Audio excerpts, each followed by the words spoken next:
Hello, मेरा नाम है अभिषेक और स्वागत करता हूं एक बार फिर आपके प्यारे चैनल JR कॉलेज में, जो कि हमारा प्यारे बच्चों के लिए ब्रांच है हमारे JR ट्यूटोरियल्स का। ठीक है, सो जैसा कि आपको पता है कि हमने ऑलरेडी हमारा फर्स्ट लेसन स्टार्ट कर दिया था हमारे न्यू बैच का, जो कि रन हो रहा है इस चैनल के ऊपर, JR कॉलेज के ऊपर। अगर आप लोग नए हो तो आपको मैं बता दूं कि हमने ऑलरेडी एक बैच कंप्लीट कर दिया था हमारे JR ट्यूटोरियल्स के ऊपर। उसमें शायद एक लेसन बच गया था, बाकी पूरा का पूरा बायोलॉजी का बैच हमने हमारे JR ट्यूटोरियल्स के ऊपर कंप्लीट किया हुआ है। तो अगर आपको आगे की स्टडीज करनी है तो आप JR ट्यूटोरियल्स पे जाएंगे, वहां पे प्लेलिस्ट का सेक्शन देखेंगे, वहां पे आप लोगों को बायोलॉजी के लिए, मैथ्स के लिए और फिजिक्स के लिए आप लोगों को वहां पे मिल जाएंगे पूरे के पूरे वीडियोस। ठीक है, अभी हम लोग इस लेक्चर पे, इस चैनल पे हम लोग ने नया फ्रेश बैच स्टार्ट किया हुआ है हमारे 12th स्टैंडर्ड का। तो मैं आप लोग को बायोलॉजी पढ़ा रहा हूं और हम लोग ने फर्स्ट लेसन स्टार्ट कर दिया था हमारा, कौन सा, that is reproduction in lower and higher plants की बात चल रही थी। सही है, और जिसमें मैंने आप लोग को ऑलरेडी 4 लेक्चर दे दिया है। ठीक है, सॉरी, तो मैंने आप लोगों को ऑलरेडी 4 लेक्चर दे दिया है। तो जिन बच्चों ने अभी तक उन 4 लेक्चर्स को नहीं देखा है, जाके सबसे पहले क्या करेंगे, आप लोग उन लेक्चर्स को देखेंगे फटाफट से, और उसके बाद आप लोग जंप करेंगे इस लेक्चर में, क्योंकि आप लोग को बहुत ही बेसिक नॉलेजेस जरूरी है आज का लेक्चर पढ़ने के लिए। ठीक है, समझ में आई बात? तो ये लेक्चर आज हम लोग स्टार्ट करते हैं। लेक्चर स्टार्ट करने से पहले आपको एक छोटी सी बात बताना चाहता हूं कि हमारा जो JR ट्यूटोरियल्स का एप्लीकेशन है उसे आप जरूर से डाउनलोड कर लेना प्ले स्टोर के ऊपर जाकर। अब इसका फायदा क्या है? इसका फायदा ये है कि आपको उस पर हर लेसन वाइज लेसन आपको नोट्स मिल जाएंगे हर सब्जेक्ट के। ठीक है, सो नोट्स के लिए भी डाउनलोड कर लो, और आपके जो प्रैक्टिस पेपर है, क्वेश्चन पेपर है, वो भी आपको मिलेंगे, ताकि आप लोग प्रैक्टिस कर पाओ और अच्छे मार्क्स स्कोर कर पाओ। ठीक है, तो जरूर से डाउनलोड कर लेना, और उसके ऊपर बहुत सारे फ्री कोर्सेज भी आने वाले हैं, तो उसे जरूर से डाउनलोड कर लो। एकदम फ्री ऑफ कॉस्ट एप्लीकेशन है, 1 भी रुपए आपका लगने वाला नहीं है वहां पे। साथ ही साथ अगर आपको मुझे फॉलो करना है, मुझे मैसेज करके मुझसे बातें करनी है, तो आप लोग डायरेक्टली कनेक्ट हो सकते हो मेरे इंस्टाग्राम आईडी पे आके। ये मेरा इंस्टाग्राम हैंडल है, आपको जो भी डाउट पूछना है, या फिर अगर आपको मुझे फॉलो करना है, या फिर आपको मेरे लेक्चर वीडियो पसंद आते हैं, तो आप वहां पर आके मुझे ये सारी चीजें बता सकते हैं। क्लियर है, समझ में आ गया? तो चलो स्टार्ट करते हैं आज का लेक्चर। देखो, लेक्चर जब मैंने स्टार्ट कर दिया था लेसन नंबर 1 में, तो मैंने आप लोगों को ओवरव्यू भी दिया था, और हर लेक्चर में मैं आप लोग को से ओवरव्यू डिस्कस कर रहा हूं, ताकि ये हम लोग को पता चले कि हम लोग अभी लेसन में कहां तक पहुंचे। सही है, मैंने आप लोग को रिप्रोडक्शन के बारे में बता दिया था, सेक्सुअल रिप्रोडक्शन हम लोग ने पढ़ लिया, एसेक्सुअल रिप्रोडक्शन हमने पढ़ लिया। फिर लेक्चर नंबर 2 में हम लोग ने मेल पार्ट के बारे में बात की थी। सही है, मेल पार्ट यानी दैट इज माइक्रोस्पोरेंजेनेसिस के बारे में हम लोग बात की थी, कि माइक्रोस्पोर कैसे फॉर्म होता है, पोलन ग्रेन कैसे फॉर्म होता है। उसके बाद हम लोग ने नेक्स्ट लेक्चर नंबर 3 में किसकी बात की थी, दैट इज फीमेल पार्ट की बात की थी। सही है, कि फीमेल पार्ट के अंदर कैसे कैसे उसका एग सेल फॉर्म हो रहा है, कैसे आगे चल के मतलब मेगास्पोरेंजेनेसिस कैसे हो रही है ऑल ओवर द, वो हम लोग ने डिस्कस किया था लेक्चर नंबर 3 में। फिर लेक्चर नंबर 4 में मैंने आप लोग से पॉलिनेशन के बारे में डिस्कस किया था। सही है, पॉलिनेशन क्या होता है, कौन कौन से टाइप के पॉलिनेशन होते हैं, फिर कौन कौन से एजेंट्स होते हैं पॉलिनेशन के, और लास्ट में हम लोग ने देखा था दैट इज आउटब्रीडिंग डिवाइसेस के बारे में। सही है, तो वो हम लोग ने लेक्चर नंबर 4 में देखा था। आज इस लेक्चर के अंदर हम लोग एक बहुत ही प्यारा सा और बहुत ही इंपॉर्टेंट जो टॉपिक है उसको कवर करने जा रहे हैं, that is pollen pistil interaction, और उसके बाद हम लोग इसी में पढ़ेंगे दैट इज डबल फर्टिलाइजेशन। ठीक है, ये बहुत ही इंपॉर्टेंट टॉपिक है आपके एग्जाम पॉइंट ऑफ व्यू से, तो इसे जरूर से जरूर पूरे लेक्चर को पूरा देखना। ठीक है, इस लेक्चर को एंड तक देखना, हर एक चीज आप लोग को समझ में आएगी, इसकी गारंटी मेरी है। समझ में आई बात? ठीक है, तो चलो स्टार्ट करते हैं आज का लेक्चर। तो सबसे पहले जो हम लोग को टॉपिक पढ़ना है वो है पोलन पिस्टल इंटरैक्शन का। अब ये क्या होता है भाई? देखो, अभी तक हम लोग लेसन में कहां तक पहुंचे हैं, अभी तक हमारी जर्नी कहां तक हुई है, हम लोग ने पोलन को पिस्टल तक पहुंचा दिया था। सही है, हम लोग ने पॉलिनेशन की थी, और पॉलिनेशन का मतलब क्या होता था कि ये आपका पिस्टल है, पिस्टल मतलब कार्पेल यानी female part of the flower. सही है, ये आपका पिस्टल है, इसे आप पिस्टल बोलो या कार्पेल बोलो चलेगा। ठीक है, और हम लोग ने इस पिस्टल के ऊपर क्या पहुंचा दिया था, पोलन ग्रेन पहुंचा दिया था। और ये पोलन ग्रेन कहां से आया था? ये पोलन ग्रेन आया था कहां से? मेल पार्ट से। मेल पार्ट कौन सा? एंथर से। ठीक है, समझ भाई बात? तो हम लोग ने पॉलिनेशन करवा दिया है, पॉलिनेशन हम लोग ने पढ़ लिया है। अब जैसे ही ये आपका पोलन ग्रेन इस स्टिग्मा के ऊपर आता है, इस पोजीशन को हम लोग स्टिग्मा कहते हैं। जो बच्चे मेरे साथ स्टार्टिंग से लेक्चर नंबर 1 से जुड़े हुए हैं उनको अब ये बात पता है कि इसे हम लोग स्टिग्मा कहते हैं, इस वाले स्ट्रक्चर को हम लोग स्टाइल कहते हैं और इसे हम लोग ओवरी कहते हैं। ये मैंने आप लोग को 10 बार 15 बार बता चुका हूं, सही है। जिन बच्चे मेरे पहले से लेक्चर वीडियो देख रहे हैं उनको पता होगा। तो मैंने क्या बोला कि ये ऊपर वाला स्टिग्मा है और ये वाला ओवरी है, इसके बीच वाला क्या है, स्टाइल है, और इस स्टिग्मा के ऊपर क्या आके लग जाता है, स्टिग्मा के ऊपर आगे लग जाते हैं दैट इज पोलन ग्रेन। ठीक है, इसके ऊपर क्या आके लग गए हैं, पोलन ग्रेन। तो ये अब पोलन ग्रेन का स्ट्रक्चर कैसा होता है जरा बताओ मेरे को, जरा याद करो। मैंने आप लोग को बहुत बार बताया है, एक ऐसा बड़ा सा सेल होगा, ठीक है, और इस सेल के अंदर एक दूसरा सेल होगा, तो ये इसी को हम लोग पोलन ग्रेन का स्ट्रक्चर बोलते हैं। और इसके ऊपर 2 कवरिंग लगी हुई होगी, के ऊपर एक कवरिंग, ऐसे ये थोड़ा ज्यादा ही दूर हो गया, कुछ ऐसी एक कवरिंग लगी हुई होती है और उसी के पीछे, ठीक है, उसी के पीछे एक दूसरी कवरिंग लगी हुई होती है। जनरली इसी स्ट्रक्चर को हम लोग क्या बोलते हैं, पोलन ग्रेन। ठीक है, पोलन ग्रेन। ठीक है, मैंने आप लोगों को कई बार बताया है इसका ये जो बड़ा वाला सेल है, ये जो अंदर में ये जो बड़ा वाला सेल है, इसे हम लोग कहते हैं दैट इज, वापस जनरेटिव लिख दिया मैंने, इसे हम लोग कहते हैं that is vegetative cell. Vegetative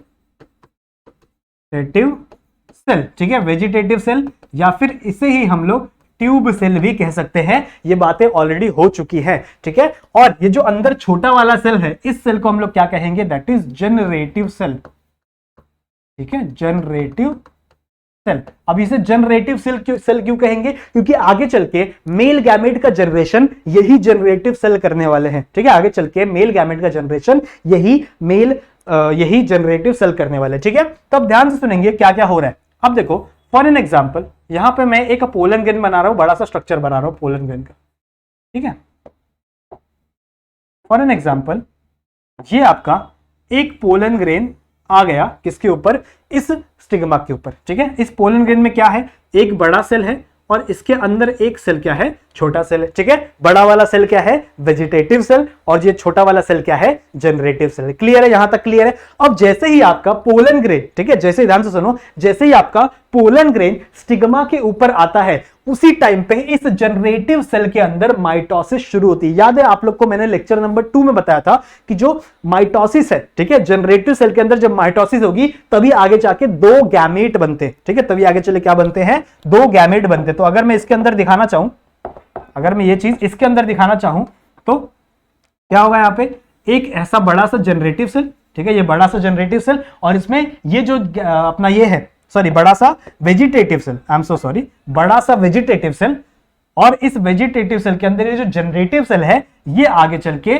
ऐसे 2 पार्ट में डिवाइड हो जाएगा। ठीक है, 2 पार्ट में डिवाइड हो जाएगा। कैसे, कौन से प्रोसेस से, माइटोसिस के प्रोसेस से। कौन से प्रोसेस से, माइटोसिस के प्रोसेस से। और ये जो 2 सेल हैं, अब इन्हें हम लोग क्या कहेंगे, दैट इज मेल गैमेट। ठीक है, अब इसे हम लोग क्या कहेंगे, मेल गैमेट। क्लियर है, समझ में आ गया। ये प्रोसेस कब होगी, ये प्रोसेस तब होती है जब आपका जो पोलन ग्रेन है, ठीक है, आपका जो पोलन ग्रेन है वो आता है किसके ऊपर, स्टिग्मा के ऊपर। ठीक है, वो आता है स्टिग्मा के ऊपर। अब ध्यान से सुनेंगे सारे बच्चे, एकदम इजीली आप लोगों को हर एक चीज समझ में आने वाली है, बस ध्यान से सुनो। ठीक है, तो अब क्या हुआ यहाँ पे, अब क्या हुआ यहाँ पे, ये जो अंदर वाला सेल है, ठीक है, ये जो अंदर वाला सेल है, ये 2 पार्ट में डिवाइड हो गया। ठीक है, जो अंदर वाला सेल है ये 2 पार्ट में डिवाइड हो गया, एक पार्ट यहाँ पे और एक पार्ट यहाँ पे। आई होप आप लोगों को स्ट्रक्चर क्लियरली दिख रहा होगा। इन दोनों सेल्स को हम लोग क्या कहेंगे, दैट इज मेल गैमेट। ठीक है, इन्हें हम लोग क्या कहेंगे, मेल गैमेट। अब होगा क्या, ध्यान सुनो, अब होगा क्या, जैसे ही इस यहाँ पे जो पोलन ग्रेन आता है ना, तो पोलन ग्रेन कुछ केमिकल्स रिलीज करता है। ठीक है, पोलन ग्रेन क्या करेगा, कुछ केमिकल्स रिलीज करेगा, और उसी के इंटरैक्शन में जो आपका स्टिग्मा है ना, वो भी कुछ केमिकल्स रिलीज करेंगे। ठीक है, ये केमिकल इंटरैक्शन को ही, ये एक दूसरे की केमिकल इंटरैक्शन को ही हम लोग पोलन पिस्टल इंटरैक्शन बोलते हैं। अब ये इंटरैक्शन क्यों जरूरी है, ध्यान से सुनो। अगर फॉर एन एग्जांपल ये जो पिस्टल है, ये रोज का पिस्टल है, ठीक है, ये किसका पिस्टल है, रोज प्लांट का, और अगर ये जो पोलन ग्रेन है, ये अगर मैंगो के प्लांट से आ जाए तो क्या इन दोनों में फर्टिलाइजेशन होगी, क्या रोज के पोलन में और सॉरी मैंगो के पोलन में और रोज के पिस्टल में इंटरेक्शन होगी? कभी भी नहीं होगी। ऐसा क्यों? क्योंकि दोनों अलग अलग टाइप के केमिकल्स रिलीज करेंगे। सही बात है।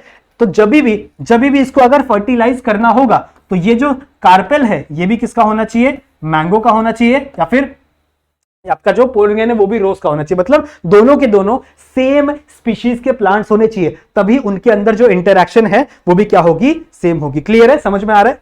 आई होप आप लोगों को चीज समझ में आ रही होगी। तो अगर दोनों मैंगो का है तो ये भी कुछ क्या करेगा? केमिकल्स रिलीज करेगा, और उसी के इंटरेक्शन में आपका जो स्टिग्मा है वो भी कुछ अपना केमिकल्स रिलीज करेंगे, ताकि कंपैटिबिलिटी देखी जा सके, दोनों एक दूसरे के लिए कंपैटिबल है ये देखे जा सके। सही बात है। तो इसी चीज को हम लोग बोलते हैं pollen pistol interaction. Pollen pistol interaction क्या है? ये एक केमिकल इंटरेक्शन है। ठीक है, ये एक केमिकल इंटरेक्शन है जिससे हम लोग ये चेक करते हैं, जिससे प्लांट्स ये चेक करते हैं कि जो पोलन आया हुआ है स्टिग्मा के ऊपर वो मेरे लिए कंपैटिबल है, क्या वो मेरे ही स्पीशीज का पोलन है या किसी दूसरे स्पीशीज का पोलन है। क्या पता हवा में उड़ते उड़ते कोई दूसरा स्पीशीज का पोलन उसके ऊपर आ गया हो। सही बात है, ये भी तो पॉसिबल है। समझ में आ रही बात? तो ऐसा भी हो सकता है। इसी चीज को हम लोग क्या बोलते हैं? Pollen pistol interaction. तो जब भी आप मान लो कि ये भी जो पोलन है ये भी मैंगो के फ्लावर का है, और ये जो पिस्टल है ये भी मैंगो का है, तो अब यहां पे कंपैटिबिलिटी हो जाएगा, दोनों एक दूसरे के लिए कंपैटिबल हो जाएंगे। अब यहां से शुरू होगा दैट इज पोलन ट्यूब का फॉर्मेशन। मतलब पोलन ट्यूब का फॉर्मेशन मतलब, ध्यान सुनो, ये जो आपका वेजिटेटिव सेल है, ठीक है, जो आपका वेजिटेटिव सेल है, अब ये यहां से इलोंगेट होना शुरू होगा बच्चों। ठीक है, आपका जो वेजिटेटिव सेल है अब ये यहां से ऐसे इलोंगेट होना शुरू होगा। ठीक है, ऐसे क्या होना शुरू होगा? इलोंगेट होना शुरू होगा, अंदर की तरफ जाना शुरू होगा। और इसके अंदर क्या प्रेजेंट होते? इसके अंदर क्या क्या चीजें प्रेजेंट होती है? सबको पता है। यहां पे एक ओव्यूल प्रेजेंट होता है। ओव्यूल के अंदर क्या होंगे? That is embryo sac. अगर मैं यहां पे सिर्फ एम्ब्रियो सैक बना रहा हूं, ओव्यूल नहीं बना रहा हूं, it is a embryo sac. सही है। अब इस एम्ब्रियो सैक में जहां पे भी माइक्रोपाइलर एंड है, फॉर एग्जांपल माइक्रोपाइलर एंड ऊपर है, फॉर एन एग्जांपल जो माइक्रोपाइलर एंड है वो कहां है? इस साइड माइक्रोपाइलर एंड है। तो अब ध्यान सुनेंगे, इस साइड में, ठीक है, इस साइड में क्या प्रेजेंट होगा? एक आपका एग सेल प्रेजेंट होगा, और साइड साइड में दो सिनर्जिड प्रेजेंट होंगे। ये मैंने आप लोगों को ऑलरेडी पढ़ाया था लेक्चर नंबर 3 में। सही है। तो ये आपका एग सेल, ठीक है, ये आपका एग सेल, और इसके बाजू बाजू में, ये जो बाजू बाजू में दो सेल हैं, दिस आर द सिनर्जिड। ठीक है, दिस आर द सिनर्जिड। ठीक है, यहां पे आप ज्यादा खिचड़ी हो जाएगी, मैं आप लोग को अच्छे से अलग से डायग्राम बना के दिखाता हूं। तो फॉर एन एग्जांपल ये आपका एम्ब्रियो सैक है। ठीक है, ये आपका एम्ब्रियो सैक है, और ये कहां पे प्रेजेंट होता है? हमेशा फ्लावर के अंदर। फ्लावर में क्या होता है? इंटीग्यूमेंट, ऐसे इंटीग्यूमेंट कवरिंग होती है। सही है, सही है। तो जहां पे भी कवरिंग ओपन होती है उस साइड को हम लोग क्या बोलते हैं? माइक्रोपाइल। ठीक है, ये वाला एंड को हम लोग क्या बोलते हैं? माइक्रोपाइल। और जहां पे, और जो माइक्रोपाइल के अपोजिट होती है उसे हम लोग क्या बोलते हैं? That is chalaza. ठीक है, उसे हम लोग क्या बोलते हैं? चलाजा। तो जो माइक्रोपाइलर एंड है, वहां पे जो सेल्स प्रेजेंट होंगे एम्ब्रियो सैक में, उसे हम लोग कहेंगे, ये जो बीच वाला सेल होगा this is the egg cell, और इसके बाजू बाजू में जो सेल्स प्रेजेंट होंगे दिस इज द सिनर्जिड्स। ठीक है, so this is our egg cell. ठीक है, this is our egg cell, और इसके बाजू बाजू में सेल्स प्रेजेंट है, ये वाला सेल और ये वाला cell, this are the synergids. समझ में आ रही है बात? ठीक है, अब सिनर्जिड के डायरेक्टली अपोजिट यहां पे 3 सेल प्रेजेंट होते हैं। इन तीनों सेल को हम लोग क्या बोलते हैं? Antipodal cell. Antipodal cell. ठीक है, जनरली इनका कोई फंक्शन तो होता नहीं है, बट ये नॉर्मली न्यूट्रिशन प्रोवाइड करने का काम करते हैं। ठीक है, फिलहाल तक, वरना आगे चल के डीजनरेट हो जाएंगे। ठीक है, और इसके में बीच में 2 सेल्स प्रेजेंट होते हैं, दैट इज पोलर न्यूक्लियस, जिसे हम लोग सेकेंडरी न्यूक्लियाई भी कहते हैं। क्लियर है? तो टोटल 8 न्यूक्लियस है इसके अंदर। देखो 1 2 3 4 5 6 7 8, तो टोटल 8 न्यूक्लिएटेड स्ट्रक्चर है। बट इसके अंदर सेल्स कितने हैं? तो सिर्फ 7 की ही सेल्स है। मैंने आप लोगों को बताया था ना, गिनाया था ना, एक सेल ये, एक सेल ये, एक सेल ये, 3 सेल। ठीक है, 4 5 6 सेल, और अगर इसको मानो तो ये बीच का भी तो एक सेल ये। सही है, तो यहाँ पे टोटल कितने सेल हो गए? दैट इज 8 सेल हो गए। ठीक है, कितने सेल हो गए? 8 सेल हो गए। अब होता क्या है, देखो ध्यान से, वही चीज यहाँ पे प्रेजेंट है, और धीरे धीरे ये जो पोलन ट्यूब है ना, ये नीचे आते जाती है। ये जो पोलन ट्यूब है ये धीरे धीरे कहां आने लगती है?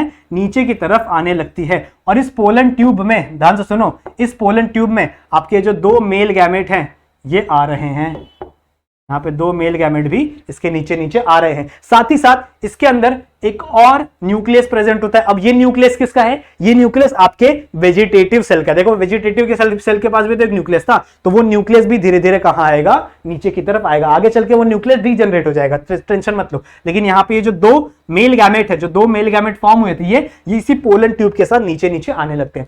अब देखो पोलन ट्यूब को कैसे पता कि एग सेल कहां पे है? ठीक है, पोलन ट्यूब को कैसे पता कि भैया इस जगह पे एग सेल है, मुझे इसी तरफ ट्यूब बनानी है? ये बताते हैं आपके सिनर्जिड्स। ठीक है, ये बताने का काम किसका है? सिनर्जिड्स का। सिनर्जिड्स के बाजू में यहाँ पे एक ऐसा कुछ स्ट्रक्चर लगा हुआ रहता है। इस स्ट्रक्चर को हम लोग कहते हैं फिलीफॉर्म एपरेटस। Filiform apparatus. ठीक है, इन फिलीफॉर्म एपरेटस का फंक्शन ही यही है कि ये पोलन ट्यूब को गाइड करते हैं, ये पोलन ट्यूब को अपनी तरफ बुलाते हैं। तो अगर पोलन ट्यूब इसकी तरफ आएगी तो पोलन ट्यूब आके ऐसे सिनर्जिड्स के अंदर घुस जाती है और अपने जो दो मेल गैमेट्स है ना, उनको इस एम्ब्रियो सैक के अंदर रिलीज कर देती है। समझ में आया मैंने क्या बोला? और ये इनके पास कैसे आया? तो इसको किसने बुलाया है? फिलीफॉर्म एपरेटस ने। और ये फिलीफॉर्म एपरेटस कहां पे लगा हुआ है? सिनर्जिड के ऊपर। समझ में आई बात? और फिलीफॉर्म एपरेटस का फंक्शन क्या है? टू अट्रैक्ट, हम लोग बोल सकते हैं to attract the pollen tube, जिसके अंदर क्या है? मेल गैमेट्स है। समझ में आई बात? इसके अंदर क्या है? मेल गैमेट्स है। इतनी बातें क्लियर हो गई? इतनी बातें क्लियर हो गई? तो ये पोलन ट्यूब नीचे नीचे आएगी, ध्यान सुनेंगे। ये पोलन ट्यूब ऐसे नीचे नीचे आती रहेगी यहां पे, और ये आगे चल के पेनिट्रेट कर जाएगी कहां से? इस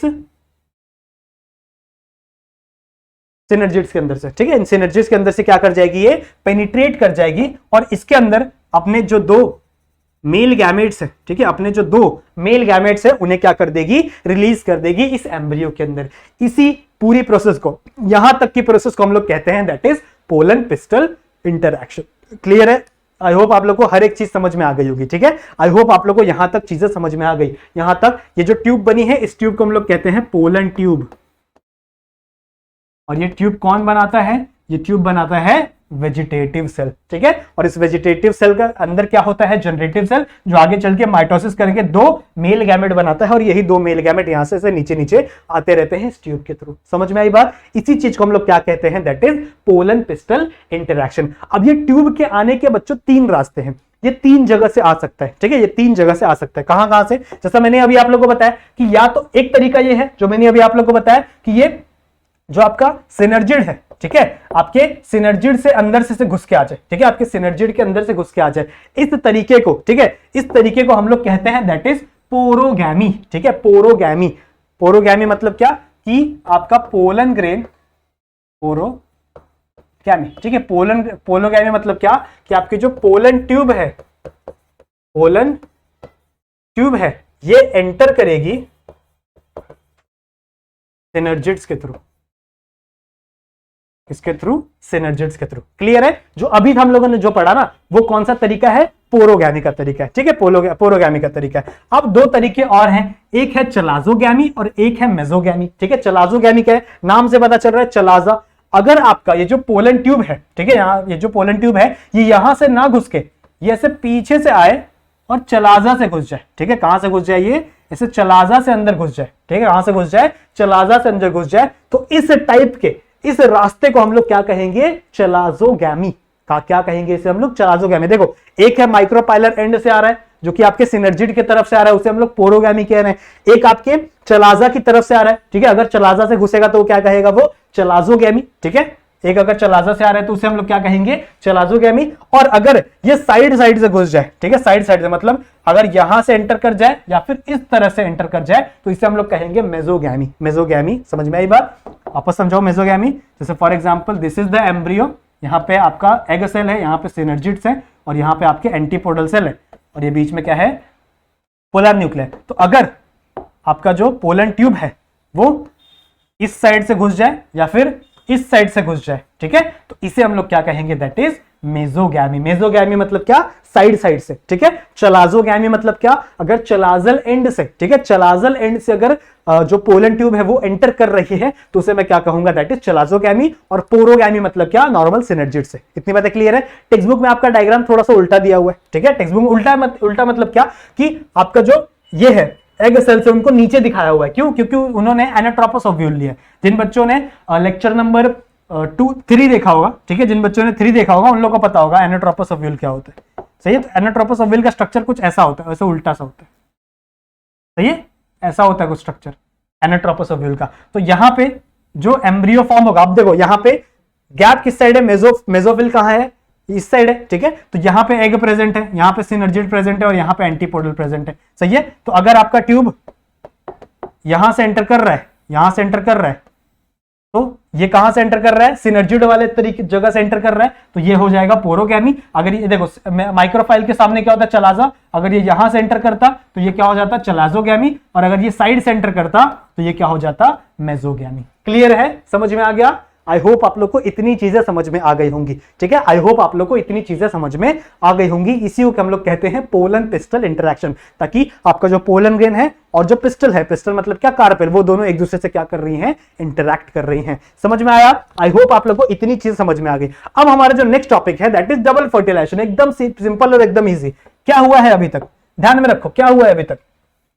ये आपका एम्ब्रियो सैक है, ये आपका क्या है, एम्ब्रियो सैक है, ठीक है। इस एम्ब्रियो सैक में ये आपका क्या है, फॉर एग्जांपल एग सेल, और इस एग सेल में साइड साइड में क्या लगे हुए हैं, सिनर्जिड्स। इनका फंक्शन हो गया, इनका काम खत्म हो गया, इनके जिंदगी का जो उद्देश्य था वो पूरा हो गया। सही है, और इसके सामने क्या लगे हुए हैं, एंटीपोडल्स,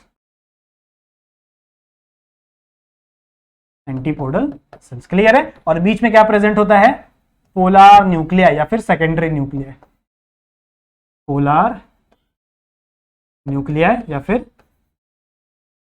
सेकेंडरी न्यूक्लियाई, ठीक है। अभी तो ये स्ट्रक्चर आप लोग को याद हो गया होगा, क्योंकि ये स्ट्रक्चर मैंने बहुत बार बना दिया है।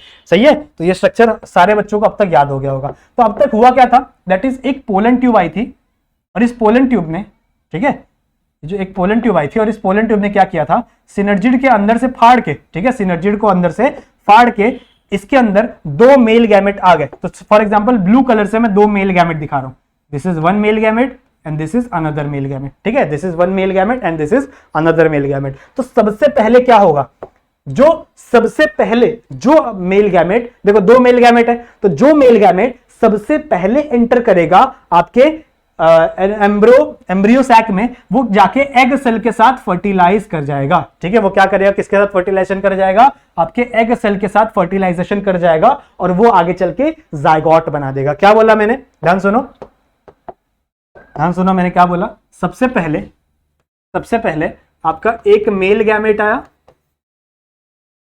ठीक है, जो सबसे पहला मेल गैमेट आया वो किसके साथ फर्टिलाइज कर जाएगा, फीमेल एग सेल के साथ, या फिर हम लोग बोल सकते हैं फीमेल गैमेट के साथ। सही है, और वो यहां से क्या बना देगा, जायगोट, वो क्या बना देगा यहां से, जायगोट। सही है। अब जिसको लेक्चर नंबर 2 और लेक्चर नंबर 3 याद है उसको पता होगा कि मेल गैमेट भी क्या है, एन, यानी हैप्लॉइड। बताया था ना मैंने आप लोग को, मेल गैमेट भी क्या है, एन हैप्लॉइड, और फीमेल गैमेट भी क्या है, हैप्लॉइड। जब हैप्लॉइड मिलते हैं, ठीक है, जब हैप्लॉइड मिलते हैं तो जो जायगोट बनता है ना, वो होता है डिप्लॉइड, वो क्या होता है, डिप्लॉइड। क्लियर है, समझ में आ गया। So this is the one fertilization. इस फर्टिलाइजेशन को हम लोग कहते हैं सिनगैमी। क्या कहते हैं इसे हम लोग, सिनगैमी। क्लियर है, समझ में आ गया। This is the one first fertilization. अब नेक्स्ट क्या होगा, देखो नेक्स्ट क्या बचा है आपका, नेक्स्ट अपना बचा है ये वाला मेल गैमेट बचा। देखो ये मेल गैमेट तो एग सेल के साथ फर्टिलाइज हो गया, अब ये मेल गैमेट बचा है, ये मेल गैमेट जाके इस पोलार न्यूक्लियाइज के साथ फर्टिलाइज हो जाएगा। ठीक है, ये जो मेल गैमेट है अब ये जाके किसके साथ फर्टिलाइज हो जाएगा, ये पोलार न्यूक्लियस के साथ फर्टिलाइज हो जाएगा और ये बना देगा PEN, that is primary endonuclease tissue. ठीक है, यानी सॉरी प्राइमरी एंडोन्यूक्लियस। समझ में आई बात। ठीक है, तो दूसरा फर्टिलाइजेशन क्या हुआ भैया, दूसरा फर्टिलाइजेशन में क्या हुआ, एक आपका मेल गैमेट आया plus polar nuclei. Polar nuclei कितने हैं, 2 हैं। ठीक है, एक पोलार न्यूक्लियाई ये एक पोलार न्यूक्लियाई ये, और ये एक आपका क्या आया, मेल गैमेट आया। ठीक है, मेल गैमेट को अपन ने ब्लू कलर से बनाया, this is the male gamete. सही है, तो जब इनका फर्टिलाइजेशन हुआ, ध्यान सुनो, जब इनका फर्टिलाइजेशन हुआ तो मेल गैमेट क्या थे, N। सही है, एक सेल ये भी N है, ये सेल भी क्या है, N है। तीनों सेल क्या है, एन एन है। तो जब इनका फर्टिलाइजेशन हुआ, ठीक है, इनका फर्टिलाइजेशन हुआ तो यहां से जो सेल बना वो क्या था, एंडोस्पर्म बना। क्या बना, एंडोस्पर्म बना, ठीक है। और एंडोस्पर्म क्या होगा, 3n होगा बच्चों, ठीक है। एंडोस्पर्म क्या होगा, 3n। क्यों, क्योंकि एक n इसका मेल गैमेट का और 2n किसके, पोलर न्यूक्लिया के। पोलर न्यूक्लिया के 2 न्यूक्लियस आए ना, सही है। तो ये क्या बन जाएगा, 3n बन जाएगा। समझ में आई बात। इसे हम लोग कहते हैं ट्रिप्लॉइड। यहां पे डिप्लॉइड था, हैप्लॉइड था, ट्रिप्लॉइड, डिप्लॉइड था, और ये क्या बन जाएगा, ट्रिप्लॉइड। और इस तरीके को, इस फर्टिलाइजेशन को हम लोग ट्रिपल फ्यूजन कहते हैं। क्या कहते हैं, ट्रिपल फ्यूजन। समझ में आई बात, ठीक है। और इस एंडोस्पर्म से आगे चल के PEN बनेगा, ठीक है। इससे आगे चल क्या बनेगा, PEN। PEN का मतलब क्या है, that is primary endosperm nucleus, ठीक है। Primary endosperm nucleus, primary endosperm nucleus. समझ में आ गई बात। और ये PEN का फंक्शन क्या है कि ये आगे चल के ये जो जाइगोट फॉर्म हुआ है ना, इसके अब देखो जाइगोट फॉर्म हुआ है तो इसका डेवलपमेंट होगा, तो इसके डेवलपमेंट में ये इसको क्या देगा, न्यूट्रिशन। समझ में आई बात। इसको न्यूट्रिशन देने का काम कौन करेगा, आपका PEN, ठीक है। PEN का फंक्शन क्या है कि वो आगे चल के जाइगोट को न्यूट्रिशन दे। अब देखो यहां पे कितनी बार फर्टिलाइजेशन हुई, एक फर्टिलाइजेशन ये जहां पे आपका मेल गैमेट फीमेल गैमेट के साथ फर्टिलाइज करके जाइगोट बना दिया, और एक फर्टिलाइजेशन ये जहां पे आपका मेल गैमेट पोलर न्यूक्लियस के साथ ट्रिपल फ्यूजन करके एंडोस्पर्म बना दिया, सही है। तो यहां पे कितनी फर्टिलाइजेशन हुई है, 2 फर्टिलाइजेशन हुई है। एक फर्टिलाइजेशन ये और एक फर्टिलाइजेशन ये। इसीलिए देखो यहां पे फर्टिलाइजेशन कितनी बार होती है, 2 बार होती है। इसीलिए इस प्रोसेस को हम लोग कहते हैं डबल फर्टिलाइजेशन, ठीक है। इसीलिए हम लोग इस प्रोसेस को क्या बोलते हैं, डबल फर्टिलाइजेशन। यहां पे फर्टिलाइजेशन 2 बार टेक प्लेस करती है। एक मेल गैमेट आपके फीमेल गैमेट के साथ जाइगोट बनाएगा सिनगैमी के थ्रू, और एक मेल गैमेट आपका पोलर न्यूक्लियस के थ्रू, पोलर न्यूक्लिया के थ्रू मेट होकर क्या बनाएगा, एंडोस्पर्म बनाएगा, और उसे हम लोग क्या बोलते हैं, ट्रिपल फ्यूजन, सही है। और यहां पे क्या बन जाता है आपका, इसी चीज को हम लोग क्या बोलते हैं, that is double fertilization. I hope आप लोग को डबल फर्टिलाइजेशन क्या होता है एकदम क्लियर हो गया होगा, सही है। एक बार वापस समझा दूं, चलो एक बार वापस देख लो। ये आपका एम्ब्रियो सैक है, ठीक है, थोड़ा फास्ट जाएंगे। ये आपका एम्ब्रियो सैक है। एम्ब्रियो सैक के अंदर आपका ये है आपका फीमेल गैमेट, ठीक है, ये आपके सिनर्जिड्स, सही है। और यहां पे क्या है, एंटीपोडल सेल। देखो एंटीपोडल सेल का फंक्शन क्या होता है पता है, जब तक PEN फॉर्म नहीं होगा, जब तक PEN फॉर्म नहीं होगा तब तक इसको न्यूट्रिशन कौन देगा, एंटीपोडल सेल, ठीक है। तब तक इसको न्यूट्रिशन, तब तक इस जाइगोट को न्यूट्रिशन कौन देगा, एंटीपोडल सेल। जैसे ही आपका PEN का फॉर्मेशन हो जाएगा, एंटीपोडल सेल आपका डिकम्पोज मतलब या खराब हो जाए, मतलब खत्म हो जाएगा, ऐसा समझ लो, ठीक है। समझ में आई बात। तो ये आपके एग सेल, सिनर्जिड्स, और ये आपके एंटीपोडल, और बीच में क्या है, पोलर न्यूक्लियर। अब हम लोग ने पोलन पिस्टल इंटरेक्शन में पढ़ा कि 2 मेल गैमेट आए हैं पोलन ट्यूब के थ्रू। कितने मेल गैमेट आए हैं, 2 मेल गैमेट आए हैं। तो एक मेल गैमेट आपका एग सेल के साथ फर्टिलाइज करके जाइगोट का फॉर्मेशन कर देता है, सही है। यहां पे जाइगोट का फॉर्मेशन कर देता है, और ये आपका एक मेल गैमेट इन 2 पोलर न्यूक्लियर के साथ मिलके एंडोस्पर्म का फॉर्मेशन कर देता है, और ये एंडोस्पर्म आगे चल के प्राइमरी एंडोस्पर्म न्यूक्लियस बनेगा, सही है। तो यहां पे 2 बार फर्टिलाइजेशन हुई, इसीलिए इसे हम लोग क्या कहते हैं, that is double fertilization. I hope आप लोग को इतनी चीजें क्लियर होंगी। इसका स्क्रीनशॉट जरूर से लेना वीडियो पॉज करके, और एक बार इसका भी ले लेना, क्योंकि यहां पे मैंने हर एक चीज आप लोग को बता दी। क्लियर है, समझ में आ गया, स्क्रीनशॉट ले लो फटाक से, ले लिया। चलो आगे चलते। अब एक छोटा सा टॉपिक है, that is significance of the double fertilization. ये बहुत ही इंपॉर्टेंट टॉपिक है, बहुत बार एग्जाम में पूछा जा चुका है, ठीक है। बहुत इजी टॉपिक है, आपको समझ में आ जाएगा। सिग्निफिकेंस मतलब क्या, कि क्या क्या फायदा है अगर डबल फर्टिलाइजेशन हो रहा है, तो उससे प्लांट का क्या फायदा है, वो सारी चीजें हम लोगों को पता चलती है, दैट इज सिग्निफिकेंस के अंदर। तो सबसे पहला पॉइंट पढ़ो, ठीक है, सबसे पहला पॉइंट पढ़ो, that is it is a unique feature. क्या है ये, it is a unique feature of angiosperms, ठीक है। एंजियोस्पर्म्स का एक यूनिक फीचर है ये।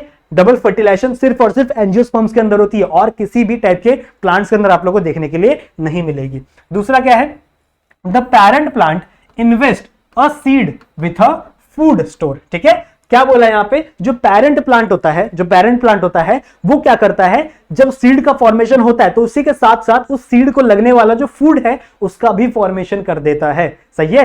पेरेंट प्लांट देखो कितना सोच रहा है सीड के बारे में, कि सीड भैया बन तो जाएगा, मैं सीड बना तो दूंगा, लेकिन मेरे मरने के बाद क्या पता उसे खाना ना मिल पाए, तो वो उसका भी इंतजाम पहले से करके रखता है बिकॉज ऑफ डबल फर्टिलाइजेशन, जिससे आगे चल के एंडोस्पर्म बनेगा। सही है। और ये कब होगा? Only if the egg is fertilize. ये तभी होगा जब एग का फर्टिलाइजेशन होगा। ऐसा नहीं होगा किसी भी केस में कि बच्चों बिना एग का फर्टिलाइजेशन हुए चलो एंडोस्पर्म फॉर्म हो गया, लो भाई एंडोस्पर्म फॉर्म हो गया, अब न्यूट्रिशन दे किसको। ऐसा कभी भी नहीं होगा। हमेशा एंडोस्पर्म कब फॉर्म होगा? जब सीड का फर्टिलाइजेशन होगा। समझ में आई बात? तो ऑलवेज पेरेंट प्लांट क्या करता है? ये इन्वेस्टमेंट करता है। क्या करता है? इन्वेस्टमेंट करता है, ताकि कि जब सीड फॉर्म हो, ठीक है, जब सीड फॉर्म हो तो उसके लिए फूड का इंतजाम भी मैं कर दूं, ठीक है, फूड स्टोरेज का भी इंतजाम कर दूं। और ये तभी होगा जब आपका एग क्या होगा? फर्टिलाइज। क्लियर है? समझ में आ गया। उसके बाद थर्ड पॉइंट क्या है? The diploid zygote. ठीक है, इस जो डिप्लॉयड जाइगोट है उससे आगे चले क्या फॉर्म होता है? एम्ब्रियो, और एम्ब्रियो से आगे चले क्या फॉर्म होता है? Diploid plant. सिंपल सा मैंने बताया ना आप लोग को।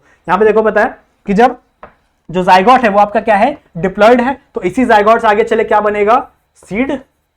और ये जो सीड होगा ये भी क्या होगा? डिप्लॉयड होगा। और ये सीड से आगे चल के जो प्लांट बनेगा वो भी क्या होगा? डिप्लॉयड होगा। सही है। ये प्लांट बनेगा क्या होगा? डिप्लॉयड होगा। फिर इस प्लांट में वापस जब मेल गैमेट और फीमेल गैमेट फॉर्म होने वाले होंगे तो वो हैप्लॉयड मेल और फीमेल गैमेट बना लेंगे। सही है। तो जो डिप्लॉयड जाइगोट क्या बनाते हैं? एम्ब्रियो बनाते हैं, जो कि एम्ब्रियो भी क्या होता है? डिप्लॉयड, और डिप्लॉयड प्लांट बनाते हैं डायरेक्टली। समझ में आ गया। उसके बाद फोर्थ पॉइंट क्या है? The triploid PEN. ठीक है, PEN पेन, इसका मतलब क्या है? Primary endosperm nucleus develop into nutritive endosperm tissue. ठीक है, ये एक ऐसा एंडोस्पर्म टिश्यू बनता है जो जिसका फंक्शन क्या है? मेन फंक्शन क्या है भैया? न्यूट्रिशन देना। और जब सीड का फॉर्मेशन खत्म हो जाता है ना, तो ये एंडोस्पर्म भी डिकम्पोज हो जाता है। समझ में आई बात? जब सीड एकदम बन के रेडी हो जाता है, जब उसको खाने की जरूरत नहीं होती ना, तो वो पूरी तरह से डिकम्पोज हो जाता है। समझ में आई बात? तो इसका मेन उद्देश्य यही है भैया कि जो सीड बन रहा है, जाइगोट बन रहा है, उसको खाना देते रहो। ठीक है, समझ में आई बात? तो द ट्रिप्लॉयड पेन यानी primary endosperm nucleus develop into nutritive endosperm tissue. Clear है? समझ में आ गया। हमारा जो फिफ्थ क्या है पॉइंट है? That is restore the develop condition. ठीक है, ये क्या कर रहा है? वापस रीस्टोर कर रहा है। अगर फर्टिलाइजेशन ना होती तो यहां पे डिप्लॉयड जाइगोट फॉर्म होता क्या? नहीं फॉर्म होता। प्लांट देखो, प्लांट डिप्लॉयड था, उसने हैप्लॉयड मेल गैमेट बनाया, हैप्लॉयड फीमेल गैमेट बनाया, और ये जुड़ के वापस क्या बन गए? एक डिप्लॉयड जाइगोट बन गए, जिससे आगे चल के डिप्लॉयड प्लांट बनेगा। समझ में आई बात? तो जैसे प्लांट पहले डिप्लॉयड था और आगे चल के डिप्लॉयड जाइगोट भी हो गया, तो यहां पे रिस्टोरेशन हो गई। सिंपल सी बात है। समझ में आई बात? ठीक है, so it restore the diploid condition through syngamy. ठीक है, थ्रू सिनगैमी मतलब क्या है? कि जब दो मेल गैमेट, कहां गया? जब दो मेल गैमेट, ये एन हैप्लॉयड, ये एन हैप्लॉयड, ठीक है, तो जब ये दूसरे से मिलते हैं, दोनों क्या होते हैं? फर्टिलाइज होते हैं, दोनों के अंदर सिनगैमी होती है, तो यहां पे क्या बनता है? एक जाइगोट बनता है, और ये जाइगोट क्या है? डिप्लॉयड। समझ में आ रही बात? तो यही फिफ्थ पॉइंट में लिखा हुआ है, that is restore the diploid condition by यानी थ्रू सिनगैमी। समझ में आई बात? और हमारा जो छठवां पॉइंट यानी लास्ट पॉइंट है, it helps to avoid polyembryony. ठीक है, पॉलीएम्ब्रियोनी क्या होता है ये मैं आप लोगों को आगे के लेक्चर में बहुत ही डिटेल में पढ़ाऊंगा, लेकिन अभी थोड़ा समझ लो। पॉलीएम्ब्रियोनी का सिंपल सा मतलब है कि बड़े सारे एम्ब्रियो फॉर्म हो जाना। ठीक है, बड़े सारे एम्ब्रियो फॉर्म हो जाना। अब देखो यहाँ पे क्या हुआ है कि एक ही जाइगोट बना है, एक ही जाइगोट बना है, तो एक ही जाइगोट से एक ही एम्ब्रियो बनेगा। ठीक है, एक जाइगोट से एक ही एम्ब्रियो बनेगा। बनाया नहीं ना मैंने यहाँ पे, चलो बना देता हूं। इससे एक ही एम्ब्रियो बनेगा, और अगर एक ही एम्ब्रियो बनेगा तो इससे आगे चल के एक ही सीड बनेगा। समझ में आ रही बात? समझ में आ रही बात? ठीक है, सो यहां पे पॉली एम्ब्रियोनी की कंडीशन ना हो, यह भी आपका डबल फर्टिलाइजेशन मेक श्योर करता है। क्लियर है? सो आई होप आप लोग को ये सारे के सारे 6 पॉइंट लर्न हो जाएंगे, समझ में आ गए होंगे। तो इसका एक बार स्क्रीनशॉट ले लो फटाक से, पॉज कर दो वीडियो को। ले लिया? ले लिया, चलो वेरी गुड। ठीक है, तो आई होप आप लोग को पोलन पिस्टल इंटरैक्शन क्या होता है वो समझ में आ गया होगा। ठीक है, पोलन पिस्टल इंटरैक्शन क्या होता है? कहां गया? ठीक है, पोलन पिस्टल इंटरैक्शन क्या होता है वो समझ में आ गया होगा। Interaction between stigma and the pollen grain, जहां पे कुछ केमिकल इंटरैक्शन हो रहा है ताकि वो अब खुद का कंपेटिबिलिटी पहचान सके, और आप लोग को इसके आगे डबल फर्टिलाइजेशन इजीली, ये भी समझ में आ गया ना। ठीक है, पोरोगैमी क्या होता है, चलाजोगैमी क्या होता है, मेसोगैमी क्या होता है, और आपका last that is double fertilization भी आप लोग को, इस लेक्चर का last that is double fertilization भी आप लोग को समझ में आ गया होगा। तो यहां तक हम लोग ने कहां तक पढ़ लिया? ठीक है, हम लोग ने कहां तक पढ़ लिया? ओवरव्यू में आ जाओ एक बार। तो हम लोग ने फर्टिलाइजेशन तक पढ़ लिया है। ठीक है, हम लोग ने पढ़ लिया है कि फर्टिलाइजेशन कैसे होता है, क्या होता है, डबल फर्टिलाइजेशन होता है, वो हम लोग ने पढ़ लिया। इसके बाद हमारे लेसन का एक लास्ट टॉपिक बचा हुआ है, दैट इज सीड फॉर्मेशन, जिसको हम लोग कवर करेंगे हमारे लेक्चर नंबर 6 में, ठीक है, अगले लेक्चर में यानी। तो आई होप आप लोगों को लेक्चर पसंद आया होगा। तो अगर आपको लेक्चर पसंद आया है तो अपने सारे दोस्तों तक जितने भी आपके दोस्त है 12th स्टैंडर्ड में, हर एक बच्चे तक, चाहे आपका भाई बहन हो, चाहे आपके दादा फूफा का लड़का हो, किसी का भी लड़का हो, उन सबको, ठीक है, उन सबको क्या करना है, इस लेक्चर की जो लिंक है उसे फॉरवर्ड कर देनी है, सबको फैला देना है इस वीडियो को, ताकि हर एक बच्चे तक ये ऑसम वीडियो, ये अच्छी वीडियो कहां पहुंच जाए लोग तक। समझ में आई बात, ठीक है। तो आपको वीडियो पसंद आई है तो वीडियो को लाइक जरूर से करना, मेरे इंस्टाग्राम पे आके मुझे बताना अगर आपको वीडियो पसंद आई है तो, ठीक है। और चैनल को सब्सक्राइब कर लो और बेल आइकन को भी ऑल पे प्रेस कर दो, और हर जगह ये चैनल का लिंक फैला दो, ठीक है, फैला देना। समझ में आई बात। चलिए तो मिलते हैं नेक्स्ट वीडियो में, तब तक के लिए कीप स्टडिंग।